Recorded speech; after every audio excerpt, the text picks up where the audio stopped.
You know who the perfect person that I always just look back and think about is Keith Haring, right? True, true. That's like that is the model. So as much as, and the thing is that I don't care to be part of the art world. Well, welcome to the Build, Tell, Sell podcast, where we have behind the scenes conversations about the art of brand building, marketing, and sales strategies with creative industry insiders. I'm your host, Pel of PELNYC. Tony Peralta is the pop artist that puts his Dominican culture on canvas. He explains how he left the world of fashion and marketing to becoming an artist with a studio and store in his childhood Dominican community of Washington Heights. Tony, a pleasure. Thank you for taking the call. I really do appreciate it. Thanks for having me. Oh, of course, of course. So what is your current title and position? My current title and position. I have a small clothing brand called the Peralta Project, and I am the designer and owner of it. And I'm an artist too. Like I do art and shit. Yeah. Look, he's being humble. Okay, he's being very humble. Ain't nothing small about what he's doing. So just give us a quick walkthrough of how you've gotten to this place, because I known you from working at ad marketing agencies, careening through fashion, and then landing here. Yeah, I started off in that small PR marketing company back in 1999, and I was just a fresh young buck out of college, and it was by chance too, because it wasn't what I was intending to do. I wanted to be a filmmaker, and I couldn't find a job that time. So, my friend was working in that company, and it sounded great. And I got a job there, and basically I feel like I went to college, but I got a master's working at August Bishop and that PR company. And Why do then you say that? because it's like, first of all, like it's when I leaned into being a graphic designer. When when I graduated from college, my goal was to get in the film industry, right? And in 1999, there wasn't a lot of production happening in New York City, so I would check constantly. The mayor, there was a, I don't know if it still exists, but the mayor's office shows you what production is happening in New York City, and there was nothing happening for such a long time. And I knew how to do graphics and stuff like that. I was still fair. I was just out of college, so I wasn't like super proficient in everything. I barely even knew how to use Illustrator at that time. And Leo was working at August Bishop and was telling me about these really cool parties and things, and told me about Joe Buck. And like, yo, I met the dude who designed the De La Soul Is Dead album cover. Yes. Shout out to Joe Buck. Yeah, and I was like, what? And because De La is my favorite group of all time, and I was like, yo, can I get a job with him? You know what I'm saying? And I got to meet Joe. He was working at what was the name of that company? The ones that they used to do the DVDs, the CDs. Cornerstone. Oh, Cornerstone, right? And yeah, so it's like I went in there and started first by working, just because I really wanted to work for that company. Because before that, I was working at like a private Kinko's where it was the overnight shift, and I was just making a bunch of copies for like lawyers and people like corporate companies that needed like these thick binders of printouts and shit. I thought it was like graphics that was gonna like involve. I thought it was gonna some graphic design involved with it, and there was zero. Right? If anything, I taught myself how to use Photoshop a lot better, because most of the time we didn't have anything to do. It was a graveyard shift, Yeah, and after August Bishop, I worked freelance. And eventually I ended up working for a boys and girls accessory company, designing backpacks. How did you get that job? So the way I got that job was I freelanced at a company called 4Kids, which is they had the property for Pokemon, Oh and wow. but actually they owned Saturday morning cartoons on Channel 11. It was all 4Kids, either Channel 11 or Channel 5, and that's when I met Two Fly because she was the art director there. And basically, my job was to help in creating the style guides, right? So they had a bunch of Japanese uh, properties, and it was just creating style guides, and I was just there freelancing. And What's a style guide?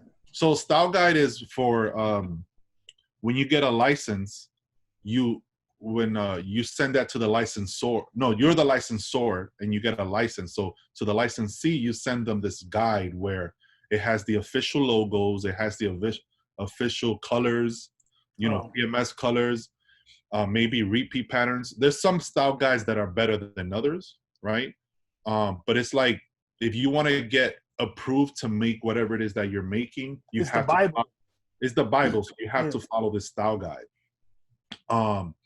And while I was freelancing there, I was looking for a job, and I went on an interview for this licensing company that did backpacks, right? They did like strawberry shortcake and stuff like that.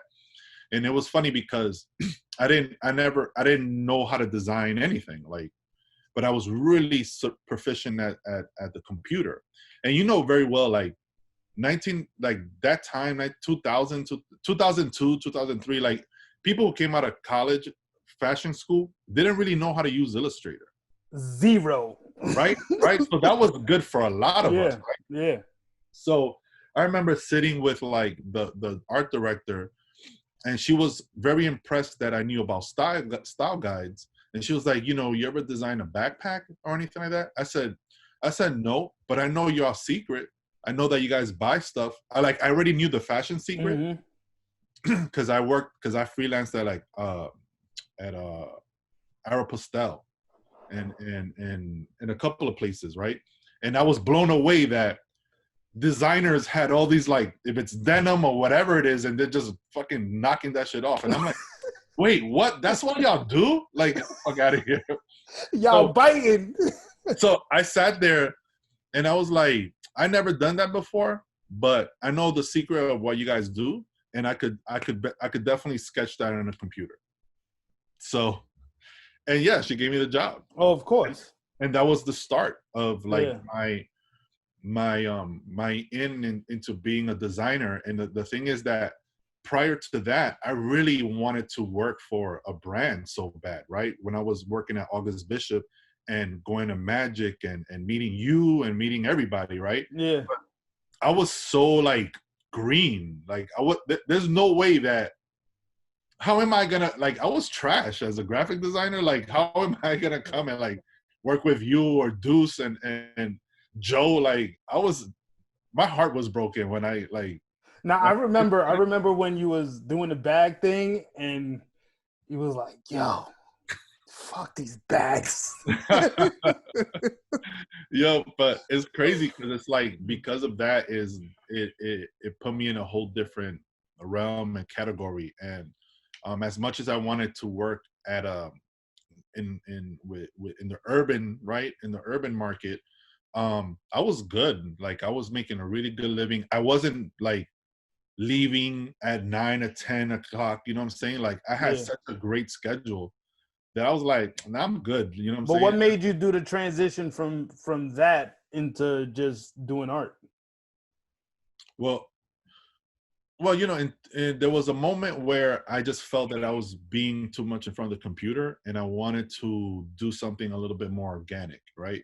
So I had started painting, and then I didn't have like the patience for it, right? Because I would come from work and I come home and try to work on some sort of a painting or something, and then I needed something a lot more immediate, and then I taught myself how to screen print. I looked on YouTube and saw some YouTube classes or whatever.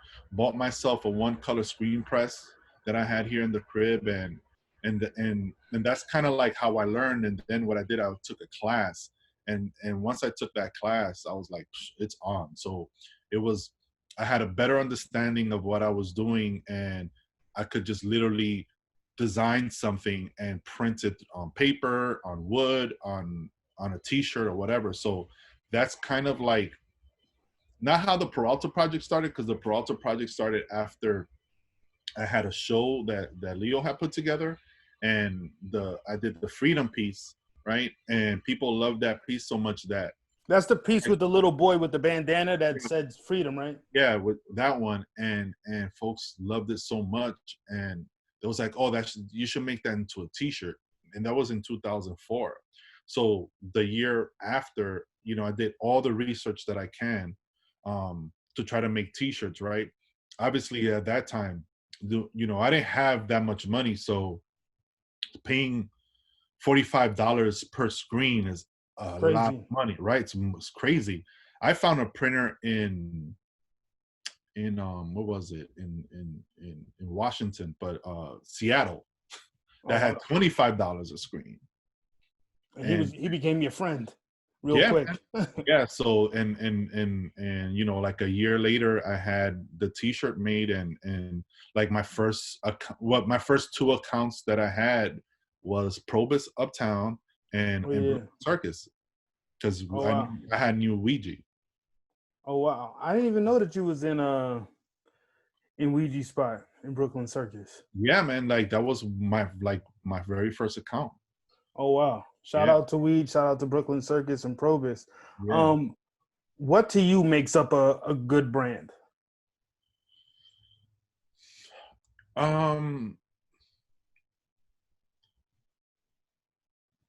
When I think about it, I mean, the good brands from back in the days, right? So like, who I love, honestly, to this day is like, I love 10 Deep.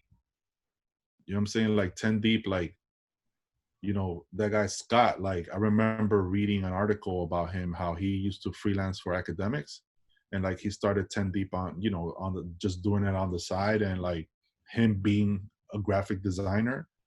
And then on top of that, like his designs are amazing.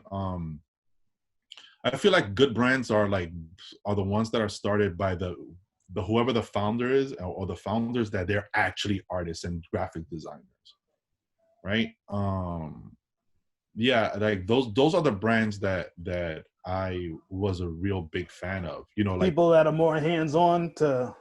Yeah, P&B, you know what I'm saying? Like those brands from back in that time, even like Echo, when Echo first started, remember when like they used to have the tapes, Yeah. Right? When the very first beginning of Echo and stuff like that. So I've always respected the brands that was started by artists, like dudes that were graphic designers or graffiti writers from back in the days that started to do fashion or whatever. And I always looked up to all those folks. I mean, look, man, Joe Buck to me is like, he's a mentor. And when I met him, I was blown away by everything about him. Joe does incredible work. He does. Yeah, he's an art. He paints. He does graphic design. I was lucky enough that the reason why I say I got my master's too is because Joe used to share the what's it called, the office with August Bishop, and I used to sit right next to him. So I learned when Joe was learning how to do Flash, I did the same thing. Yeah, that's when he did artillery design. I did artillery. And his website had all those moving pieces like a tank and all of this craziness. Always. Nah, true indeed. What is one of your most surprising collaborations that you actually had? Adidas last year. That was never in a million years, man. I thought that I was gonna have my own sneaker. Dope. So that was that was nuts. Like, you know, getting a call out of the blue. I was on the subway on my way to train with my trainer, and and my boy hits me up. He was like, "Yo, you know, I gave somebody your name, your number, that wants to talk to you about, you know, possibly doing something with Adidas." And even prior to that, was the year before, was with Nike when I did the soccer jerseys. Oh. You know what I'm saying? Like, that was another, I got emailed again, like out of the blue. This dude, you know, Nike was doing this all city tournament, but soccer, and they had a Uptown team, and they wanted somebody from Uptown to design it. And and on top of that, the crazy part was that they even allowed me to have my logo on it. Oh, that's LL Cool J with Fubu. You know what I'm saying? So yeah. You remember when he did the Gap commercial? Yeah, the Gap commercial. Yeah. Yeah. Yeah, man, that was insane. Like, when I was told that, I was like, really? So, like, even the name of the whatever fictitious team I was making, it was, say, Peralta Projects, whatever it was, and I had the Peralta Project flag on it. Well, in something like that, how do you make sure, outside of them allowing you to put your logo, that you make sure that your brand is not diluted or eclipsed?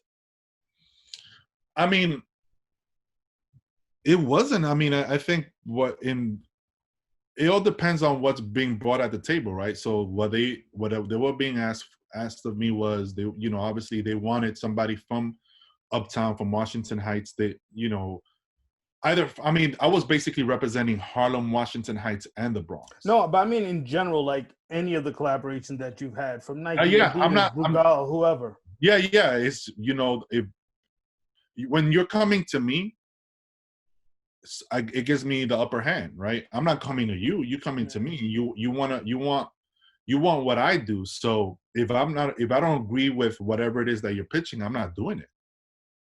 You know, so I've been lucky in that sense, where everything that has happened with brands, from Presidente to the rum Brugal, right? No, it's not Brugal. Sorry, shit. My God, I can't believe I forgot. Barceló, from Barceló to Nike to Adidas, has been a situation where people come to me to work with me because of what I do. So I've been lucky in that sense. Yeah, my bad on getting Brugal. Yeah, that's all good. I mean, they both start with B's too. Yeah, my bad. What is a brand that you would love to not necessarily collaborate with, but redesign, rebrand?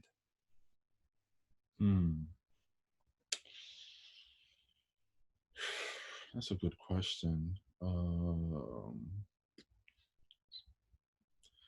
Let's keep it in the family. Like, it would be dope to, like, bring out P&B and redo that, right? Oh wow, that would be fire. Most of the time, honestly, I'm never thinking about, like, working with other brands. I mean, you know, like, what I want to do other categories and stuff, like if it's being able to do, like, furniture and home goods and things like that. But if I was to get, if that was an option that way, like, yeah, you know, like, I used to love that brand a lot, P&B, and obviously having a great relationship that I have with Bluster. You know, he's the only one that I know from that clique. So yeah, you know, I would keep it in the family and try to do some shit with them and, you know, rebrand that. Yeah, I think that brands like that definitely can. I mean, even like, shout out to Scott, like even like 10 Deep. I think that they had so much energy.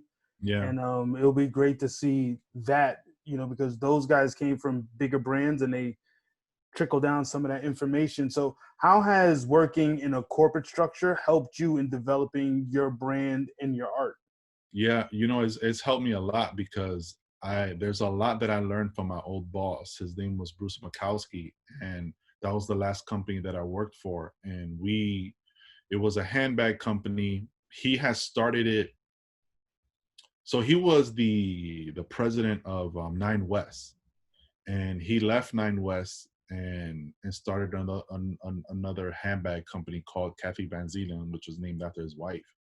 And in what, 2 years or three, he made that almost over $100 million company. Wow. Because he was such an ill and shrewd businessman, right? But he was all about marketing, right? And he respected designers, right? So he never yelled at a designer. Mm-hmm. He would yell at the salespeople constantly, you know. And just like he was just such a big ideas person, like he and honestly, he pushed me a lot.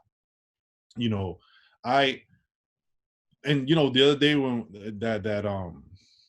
that Zoom thing that was happening the other day, where Simone Berry was talking about, right, and how designers, I guess, I wasn't part of that world, right, but most Black designers, or designers in urban companies did everything. I had the same experience, right? Yeah. You know, when I entered that company, I built their website. Yeah. I wasn't hired for that shit. Yeah. You know, he came to me one day and was like, I need you to design a box for me for Wallet. But physically. I was like, I never done that before. And guess what he said? Figure it out. Get out. Yep. Yeah, figure it out. Nah. Right? So the pressure that he used to put a lot of pressure, which I really appreciated. I mean, there was a moment, it was like, fuck, like how I'm gonna do this shit, right? But I made it happen. And you know, and when you make things happen, it makes you so happy and excited, right? So I learned a lot from that. Even the way he was as a boss, he was very generous. You know, he would like buy us lunch. You know, he would have like company. He would just like announce, you know, everybody at the showroom and like buy pizza for everybody and like just keep the morale up always. Always, yeah. And sometimes he would be a dick. You know, like a lot of times he would be a dick as well. But it was just a great balance, and he was a great leader. And you know, he was obsessed with like knocking out Coach and Macy's. Obsessed, right? So it's like he had the Kathy Van Zeelen shit, which was basically baby fat, but like for white women. And then he was like, you know what? Like I'm gonna start a leather brand under my name to like, so I could beat like Coach or some shit. Or he wants to be, because Coach is number one, you know? Yeah. I mean, he managed to get us like in-store thing in Macy's, you know, like where there's their own section. Their own section. He fought for that shit. Oh wow. You know? And he used to go on QVC. Oh, so he was going all tiers with his brand. Let me tell you something. This is how ill he was. QVC, he hired the person that brings people to QVC to work for them. And her job was to be the liaison for QVC. That's smart. So that brand that he had, he was actually selling it at QVC and then also had a space in Macy's as well. No. So it was Kathy Van Zeelen was at QVC. So the pleather was at QVC. Got you. I think eventually he made some bags, because this is what he would do, right? When there was market and whatever, so there would be multiple lines that would be created. Let's say from B. Makowski, whatever sold to Federated, he wouldn't touch, right? But then the other joints, he had one sales dude who his whole job was TJ Maxx and that kind of world, right? So here comes the people from TJ Maxx. Oh, this is great, but we need to reduce the cost. Boom, take this off, take this off, take this off, boom, boom, boom. So that collection is gone. And then there's another so from all the, you know, all the collections of that market, he used to get rid of that shit. I mean, that's very smart, because he's able to play in different pools at the same time. Yeah, man. You said that he was very focused on marketing. So marketing wise, like what did you learn from him? He was like, after the design, it was like you had to create the showroom constantly had to change every market, right? But he was a big ideas person. Like whatever would come to him, you had to make that happen. So he would redesign, redecorate. But let me tell you something. When I started working there, we just had one office, right? And he kept on buying Like he Oh, bought wow. upstairs, right? Like he didn't buy it, but he like took upstairs and took the office next door. Like it was this growing thing that kept on happening, Oh, wow. right? And a lot of times it was because of like some marketing idea that he had. So we started from one space to like boom, boom, boom, boom. Like it was incredible. So that takeaway of him redesigning his space, is that something that you also do in your store as well?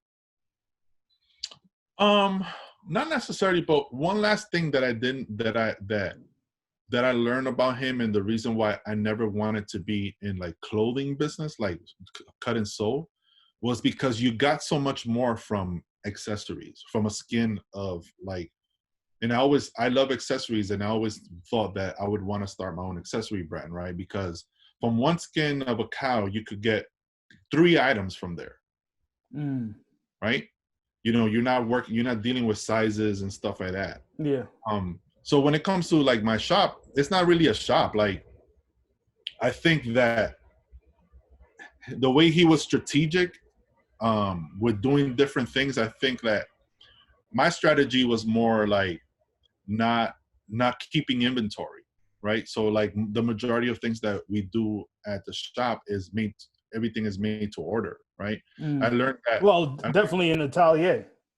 Yeah, you know, and it was like there was a switch because I had a friend, Will, you know, rest in peace, who passed away a few years ago, and he was the one that told me what he did, and I was like, really? And he put me on because before that I will make like runs, right? The business, my business went from me working with like a vendor to eventually I just started printing things myself and making small runs. Is that what your friend Will put you on to? He put me on to like the doing the heat press shit and like Oh, and yeah. where he got his artwork from, right? And Oh, it's wow. He yo, this gave you is the plug. he gave me the plug, right? Like this is you know, this is not no vinyl shit, you Yeah. know. And I remember going to his house and see like his press and all that stuff, and he was just he was just set up right here on tools, now tool 7, but Isham, and be selling at the farmers market, because that's Oh, how wow. I kind of met him that way, because I used to print prints and just sit out there on Saturdays and sell like Inwood Farmers Market prints and shit like that. How important was it to use that as a marketing platform, being at the farmers market and things of that nature? It was just, I don't even see it as a marketing thing. It was just more getting like extra money. But I'm also, so before that there was nobody out there. It was just him, right? And he just selling t-shirts that says Inwood and stuff like that, right? So I came up with like designs of like the farmers market, right? There was nobody doing that shit, Yeah. right? I would print what, 20 of them or whatever, 25. I would do different ones, do shit that says Inwood. It was very hyper local, and I would be there for maybe 2 hours and come home with like $300. You know, 2, 3, 4. You know, I would sell these prints for $20 that cost me nothing to make, Oh, wow. right? Because I'm doing it at the school, right? You know, at SVA. What I did for marketing purposes is while building, well, throughout the years, I did markets, right? So I did Artisan Fleas, right? You know, Artisan Fleas is huge now, but I did Artisan Fleas when it was just in one location in Williamsburg. Yeah. You know, I did the second and third year of Afro Punk, and this is pre like it being crazy, Blowing up. Yeah. blowing up. This is in 2000, yeah, because this is 2008, 2009 when like Obama was running for president. I made these like Obama tees, and I was out in Brooklyn, you know, trooping from New York, from up here on the subway, carrying, you know, a table and all that shit, and going out to BK to sell stuff. I did markets in Dumbo, you know, just hustling because I had a website, but I wasn't selling online at all, Yeah. right? I was just dependent on being in stores. And then, you know, in New York, there's that bullshit of like, you walk into streetwear store and people look at you like, what you doing here? Right? I never fuck with those stores. And I don't, you know what I'm saying? Like when I walked into a shop that I wanted to sell, if people didn't greet me and stuff like that and weren't nice, I was out. You know, and the couple of stores that I sold to, I had really good relationships with the people. So if it's like, there was a store called World on Christie, you know, Dallas. He was a really cool dude. He was black. Obviously, all the black business owners, they were all cool. You know what I'm saying? Like, you know, Vault and Goliath, you know, Goliath being such a big, it was a big account for Nike for a long time. And I had a great relationship with Rosemary, you know what I'm saying? That I designed for them, and Volt. I started Volt. I started doing Volt's brand. Like, I'm the one that kind of started that shit with it.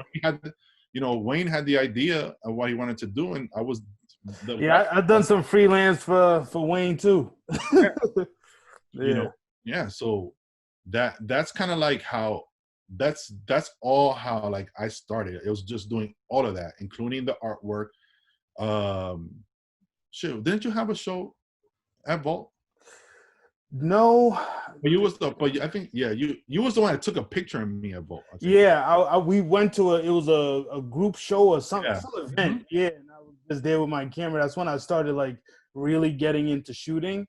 And I was just like shooting everybody and stuff like that. But Vault was also a great concept store as well. You know, like they built it out like the bank and all that stuff. So I know you was working at August Bishop.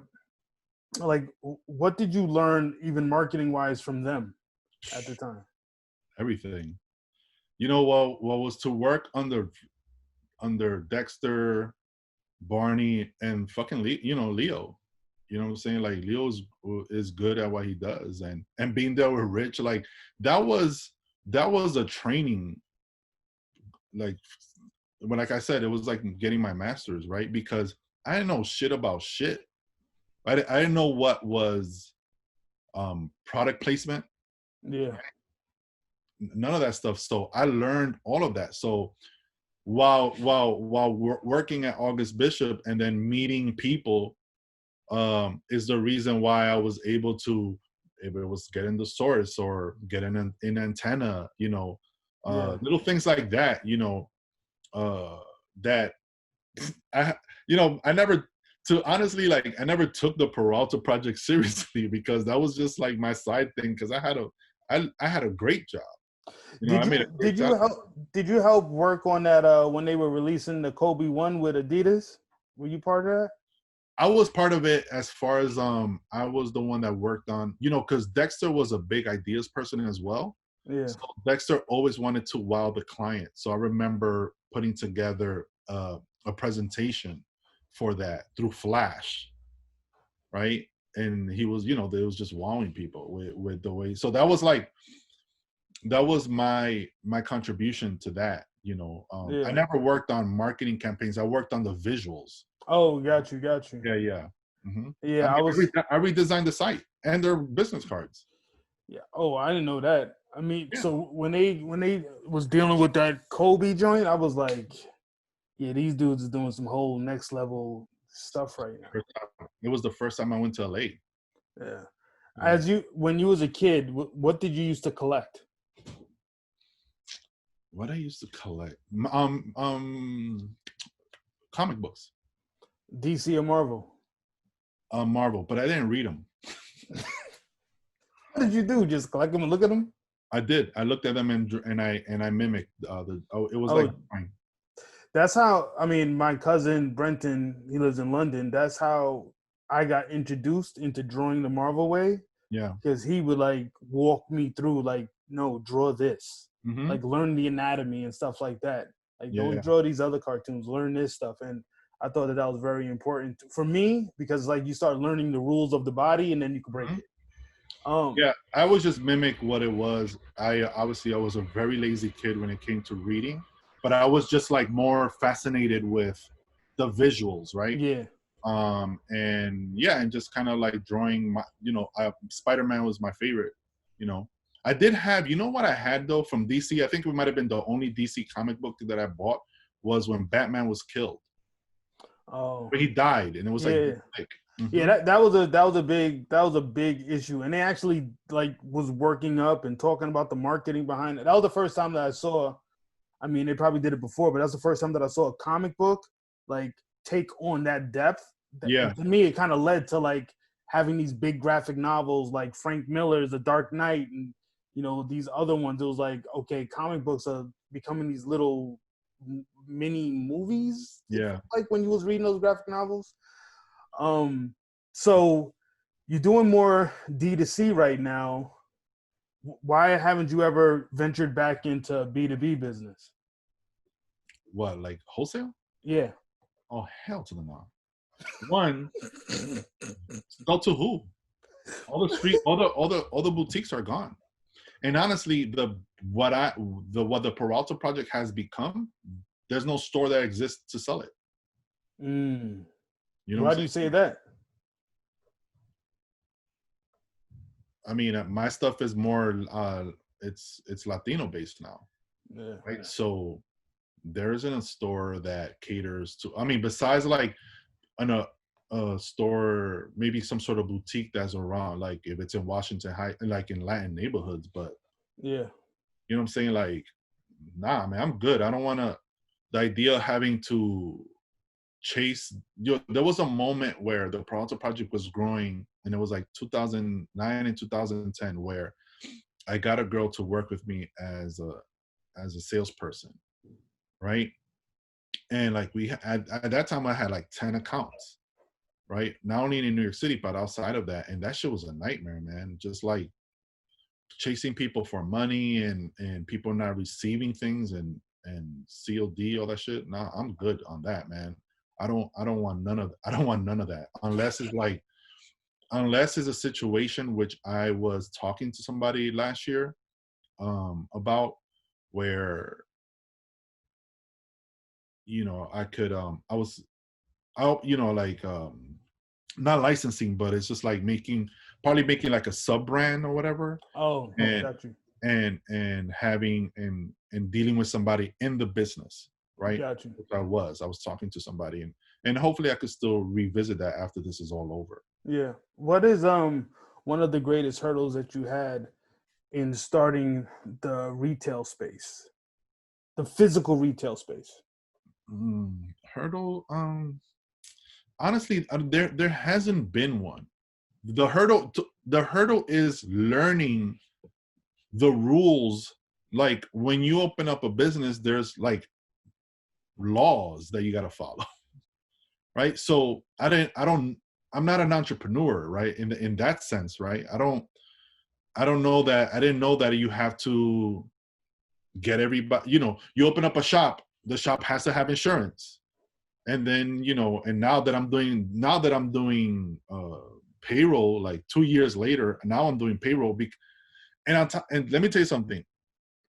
I was paying my employees 1099, but in speaking to somebody from payroll, they told me and I thought that you have to work 40 hours a week or whatever for somebody to be full time.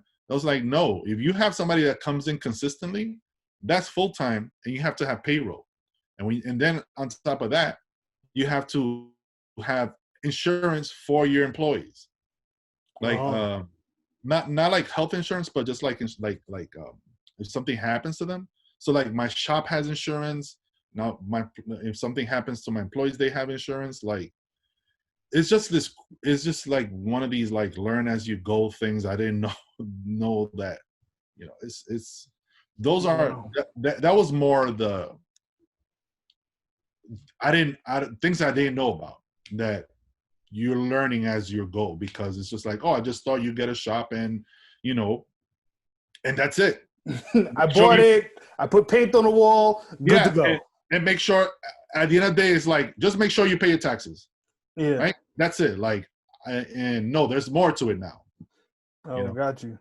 Yeah. What influences your personal purchases when you go buy something for yourself? I don't really buy anything anymore. I just buy like sneakers, kind of. I think I just tend to, as yourself, wear a uniform. Yeah. Right. And my uniform is just like, I just kind of wear the same things all the time. Obviously I wear a lot of my own stuff because I can, but I'm not a I don't really buy clothing like that. I might buy, I spend my money like on eating something really good or like traveling. The other day I I gifted myself, because I never really buy stuff. I gifted myself like a Soho House membership. You know, I'm That's a really nice gift to give yourself. yeah, because it's like, but I don't do anything. Yeah. It's also great for networking too, though. Yeah, I mean, it's just fun, just to like get out of uptown and shit. Yeah. I don't, I don't have kids, so I don't, so I don't have to buy kids clothing or pay for. I don't have kids at the moment, so I have all this kind of extra cash. So, and obviously, I got a financial advisor now, and learning more about that, and like one of the things that I want to do is just like buy an apartment. I've been living in this apartment, I've been living in this apartment for 21 years, right? But this apartment is key to my quote unquote success because my rent is mad cheap.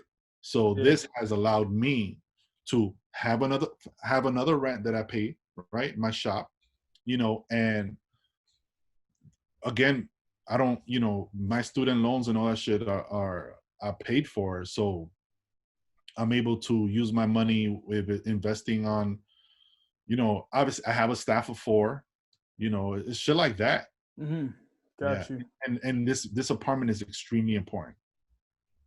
What are one of the biggest misconceptions that you had on direct to consumer selling? No, I didn't have any, because I think that the business was still kind of new, right? So I didn't have any. The only thing is that, again, everything you learn, like I learned why companies have customer service department, right? Because, man, the emails you get, and I'm sensitive, man, and that shit annoys the fuck out of me. So, you know what I'm saying? So it's like, I don't even look at it no more. Like I have somebody doing that, I forward emails and stuff like that. But I didn't have any misconception about it. I just know that it's the future, right? Like I honestly feel like, I think it's the now. It's the now. Like people with that, like there's no point. First of all, like just look in New York City that there's no those stores don't exist, right? How many of that streetwear shit? What, Supreme? Who else, right? There's a couple like stores that I don't even know, and I don't care. Like, there's people that live in this neighborhood that still shop online. Yeah. Sometimes I look at it, when I look at orders, like, why are you shopping online when you could just come to the shop? It's like that. I mean, social media has made it very easy for you to consume goods, consume ideas. Yeah. And watch somebody's progress as they build their brand, and then you can redirect them to your store, have them purchase directly. So, I also see how, very much it's the now. How do you feel? I've talked to we know multiple artists. The balance of doing merchandise and how it has the possibility of diluting your art.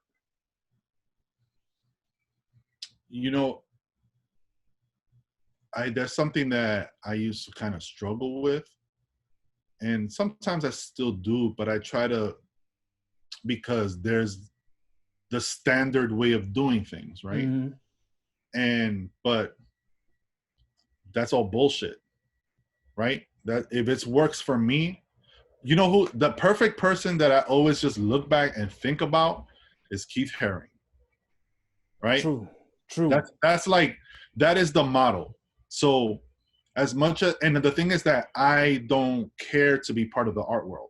Well, so let's break down the model, because to me the model is he's doing artwork, and then he started doing merch, buttons, t-shirts, hats, and he had a shop that only catered to that. Yeah, only sold his stuff. It was like it was a gift shop. It was I was so obsessed with that place, man. I think I would go every weekend. I used to carry the bag as a backpack. I was rocking my man Alan Taralba, designer as well. He put me onto that, and I was like, "Yo, what is this?" Yeah, man. And then I understood it was the dude that did the Crack is Whack, handball court right off the FDR, and I was like, "Wait, what?" And it just became this thing.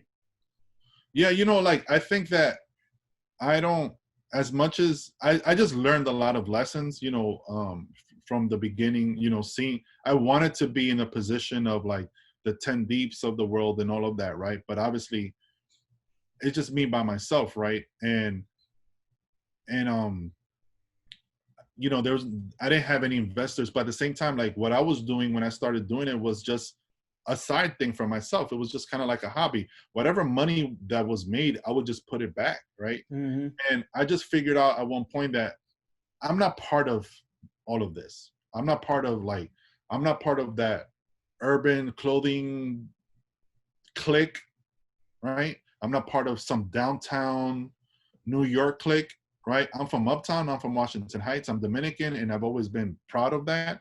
And then what I started to do is just implement the things that I love about these worlds and put it into something that didn't exist, right? Yeah.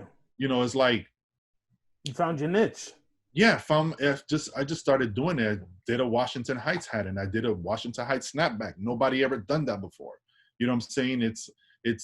But even like the taste level of what I'm doing is like taking the things that, even references, like one of the t-shirts that I did that said Dímelo Tato was just basically kind of something that A-Life did, right? But that t-shirt speaks to a particular community, right? And what I've learned is that I don't need to follow what everybody is doing. I could just literally do my thing and just and start a niche. Like for instance, with music and Latin music and reggaeton and dembow, Bad Bunny was the number one streaming artist, like on Spotify and stuff like that. And the guy doesn't speak English, right? Mm-hmm. So I don't need to cater to, whatever people think is cool. I don't want to be Virgil, right? I don't want to be none of those people, right?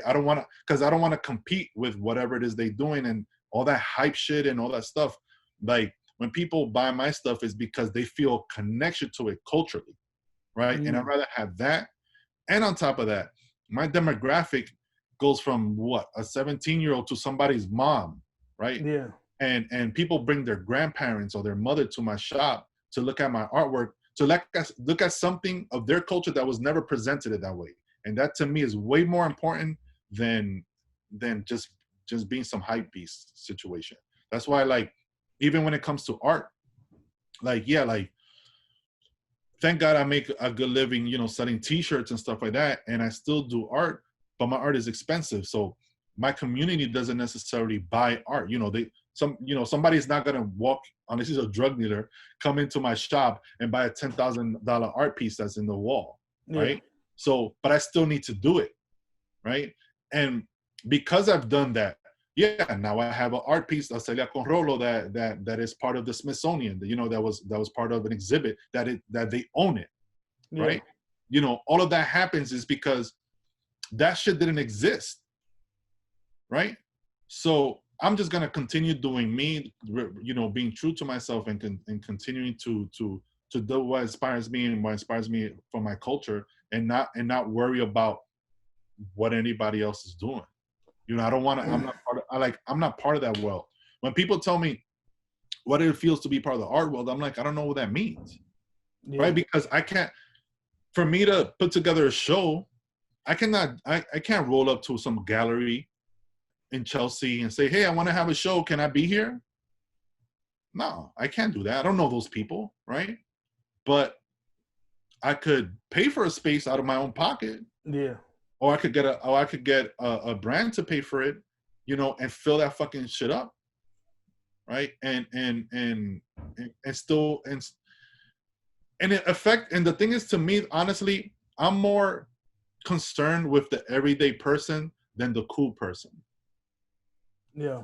You know? I mean, I think that's a dope gem for any brand that's looking to start, to understand what their niche is, to be true to themselves. You know, I think that's very important. You know, me and you have had multiple conversations on that as well, and you have been a mentor to me in that space. Yeah. You know, this dude has drilled me on doing my stuff. But yo, I want to say thank you so much for the time. Yeah, man. Thank you. Given. Where can people find you? IG and Twitter, Peralta Project. That's PERALTA PRJCT. So project without the vowels. And, you know, the PeraltaProject.com.